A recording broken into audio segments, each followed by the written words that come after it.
In the early hours of a chilly November morning in 1984, a catastrophic event unfolded in the bustling settlement of San Juanico, just north of Mexico City. It was an ordinary day that quickly spiraled into extraordinary tragedy, marking one of the deadliest industrial disasters in history. This is the story of the San Juanico disaster, a devastating explosion at an liquid petroleum gas facility that claimed hundreds of lives, reshaped an entire community, and ignited a firestorm of controversy over industrial safety and accountability. Liquid petroleum gas, LPG, was an essential fuel in Mexico during the 1980s, widely used in homes for cooking and heating, as well as by various industries. LPG is a mix of different gases that, when compressed, turn into liquid form, making it easier to transport in canisters or through pipelines. Stored in secure, pressurized containers and handled carefully, LPG is as safe as other common fuels. However, if the pressure is lost, LPG reverts to a highly flammable gas, posing significant dangers. Since LPG has no smell, a scent is added so leaks can be detected and addressed promptly. Pemex, Petróleos Mexicanos, the state-owned oil company of Mexico, was the main provider of LPG. In 1962, Pemex built an LPG plant near the existing community of San Juanico Ixhuatepec. Shortly after, the area saw rapid growth with the establishment of bottling plants, distribution centers, and industries utilizing LPG, leading to a population surge in San Juanico. The town expanded, with many new homes constructed nearby, accommodating about 40,000 residents with another 100,000 in the surrounding hills. The housing was basic, small, single-story structures made of wood and brick, topped with corrugated metal roofs. Some homes were built incredibly close to the LPG plant, just 130 meters, 430 feet away, separated only by a fence and a railway track. The facility originally housed spherical storage tanks, with two larger ones added in 1981. The spherical shape of these tanks is ideal for maintaining even pressure, preventing stress at any single point. Besides these, there were numerous smaller tanks, nicknamed bullet tanks due to their resemblance to bullets, and locally called sausages for their shape. The LPG supply for the plant was fed through 3 underground pipes connecting it to a nationwide network, with this plant alone handling a third of Mexico City's LPG needs. Despite its importance, safety issues had been a concern. Before 1984, a safety committee noted that up to 40% of the plant's safety features, including fire suppression systems and alarms, were malfunctioning or intentionally turned off. They also found inaccuracies in pressure readings and a lack of necessary pressure relief valves throughout the facility. At around 5:40 a.m. on November 19, operators at the San Juanico LPG plant noticed a drop in pressure in one of the pipes, an alarming sign that often indicates a leak. At that time, the plant held about 12,000 cubic meters, or 423,000 cubic feet, of LPG, a quantity of fuel with a potential energy 5 times greater than that of the atomic bomb dropped on Hiroshima in 1945.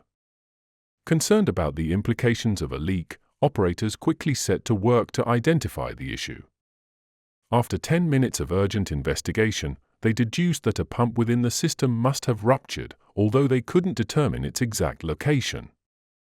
As they continued their search, the LPG that had leaked out, now depressurized, turned back into a gas and formed a large cloud that drifted across the plant. This cloud soon reached an area where waste gas was routinely burned off, a process known as flaring. Upon reaching this ignition source, the vast cloud of LPG ignited. The initial explosion was so powerful that it was heard in nearby Mexico City. It produced a massive fireball and inflicted severe damage throughout the LPG facility, particularly to the piping and storage tanks. Most notably, the supports for many of the tanks, which had not been properly fireproofed, failed. This caused the tanks to collapse. Approximately 90 seconds after the initial blast, the first boiling liquid expanding vapor explosion, BLEVE, occurred. A bleave happens when a pressurized liquid inside a tank is heated beyond its boiling point, causing it to vaporize rapidly. This sudden expansion of gas can violently rupture the tank, leading to an explosion. In this tragic event, the initial explosion heated the LPG stored within the tanks to temperatures well beyond their boiling point, causing the tanks to rupture one by one.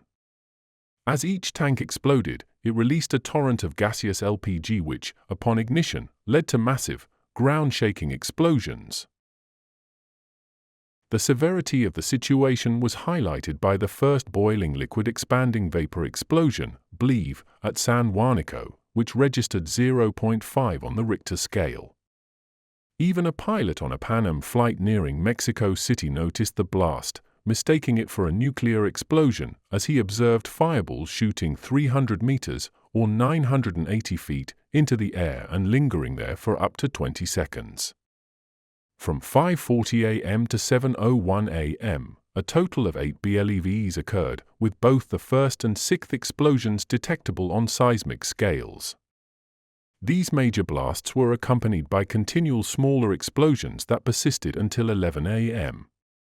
Over 200 firefighters rushed to the scene, engaging in a relentless effort to put out fires and cool down the remaining tanks that were at risk of bursting. The dangerous proximity required to effectively cool these tanks meant that any additional explosions would likely have been fatal. Thankfully, their efforts were successful in preventing further explosions, particularly in the two largest spherical tanks. Rapidly responding to the crisis, within half an hour of the first explosion, Mexico's defense minister activated an emergency response plan. Soldiers, federal road patrol officers, ambulances, and volunteers quickly gathered at the disaster site. Air support was provided by 5 helicopters monitoring the area, while nearly 2,000 paramedics attended to the injured amidst chaotic conditions. The escape of many residents made it difficult for emergency services to navigate through congested roads. The devastation spread far beyond the immediate vicinity of the plant.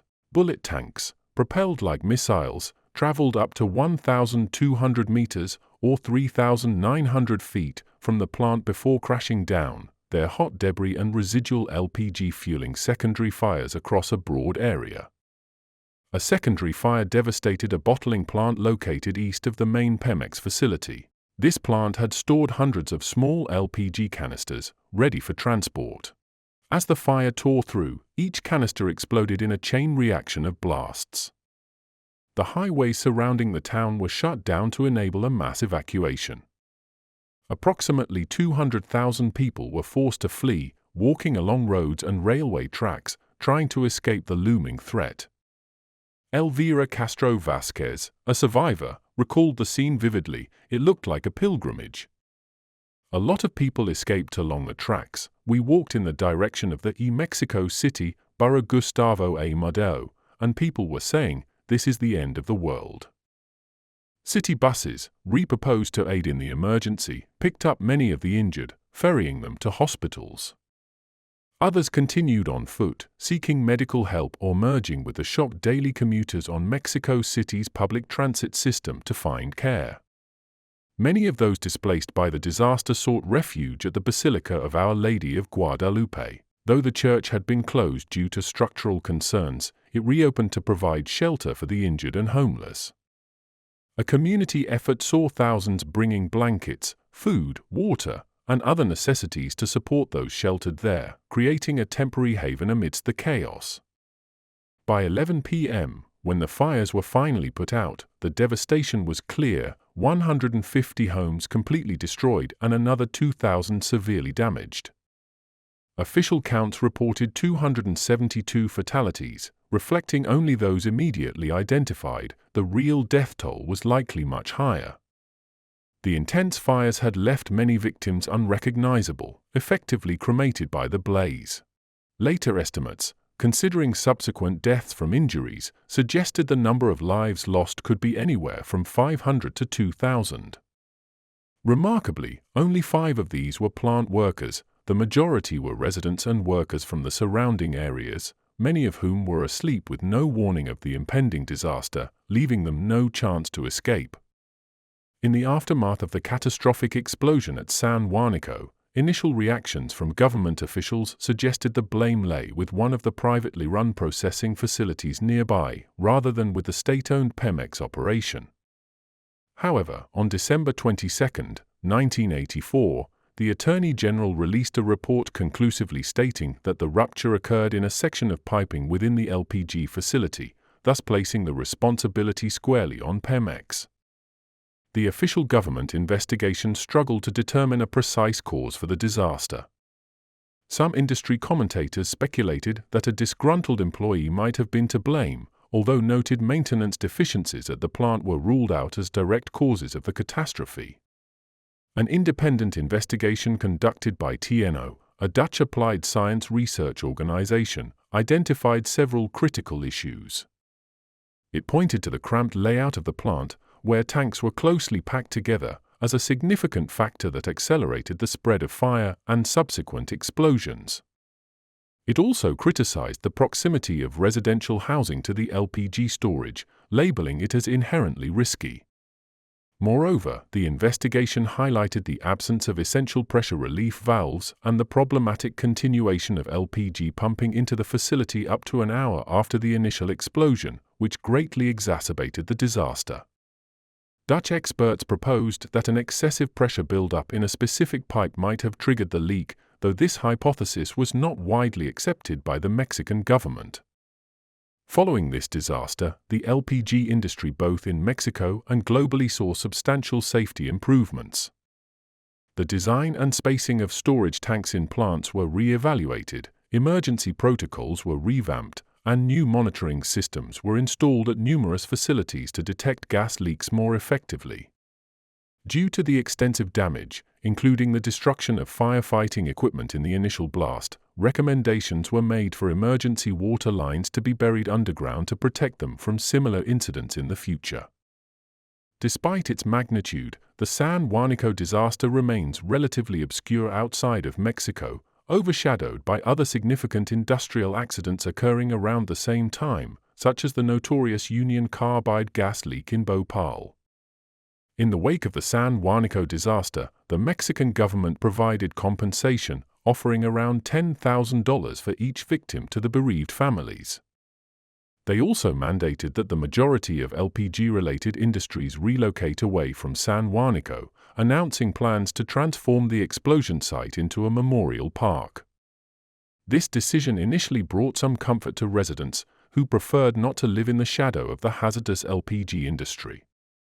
However, the relief was short-lived as it emerged that the proposed park would not only encompass the Pemex property but also extend over the grounds of nearly 200 homes that had been destroyed in the blast. This revelation sparked outrage among the community. Over time, it also became apparent that despite promises to relocate the LPG facilities, some would remain, further fueling the residents' frustrations. Despite ongoing protests, construction of the memorial park commenced within just a week of the disaster, even as teams were still uncovering human remains among the debris. As a result of the park's construction, 167 families were displaced and relocated to a different town, where they were provided with new housing. Many of these families expressed dissatisfaction, finding the new homes too cramped for comfortable living. This rapid development led to criticism from local media, with the newspaper La Prensa remarking that the authorities had been quicker to obscure the aftermath of the explosion than to investigate its causes or accurately account for the casualties.